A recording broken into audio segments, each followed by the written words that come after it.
Climate justice is a concept that addresses the ethical and social dimensions of climate change. It recognizes that the impacts of climate change are not distributed equally and that marginalized communities, often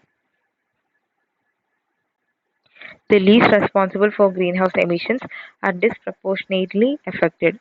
Climate justice seeks to address these inequalities by advocating for fair and equitable solutions to climate change that prioritize the needs and rights of vulnerable communities. One of the key principles of climate justice is the recognition of historical responsibility. Developed countries, which have historically been the largest emitters of greenhouse gases, bear a greater responsibility for addressing climate change and supporting adaptation and mitigation efforts in developing countries. Climate justice also emphasizes the importance of participation, ensuring that those most affected by climate change have a voice in decision making processes. Climate justice is closely linked to other social justice movements such as environmental justice, indigenous rights, and gender equality.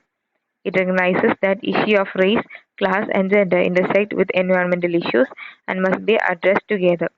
For example, indigenous communities often have deep knowledge of and connection to their environment, making them key allies in the fight against climate change. In practical terms, climate justice calls for policies and actions that reduce greenhouse gas emissions, promote renewable energy, and support vulnerable communities in adapting to the impacts of climate change. It also seeks to address the root causes of climate change, such as unsustainable consumption and production patterns, and promote a more sustainable and equitable economic system. Climate justice is a growing movement that has gained momentum in recent years, with activists, grassroots organizations, and governments around the world advocating for more just and sustainable approach to addressing climate change.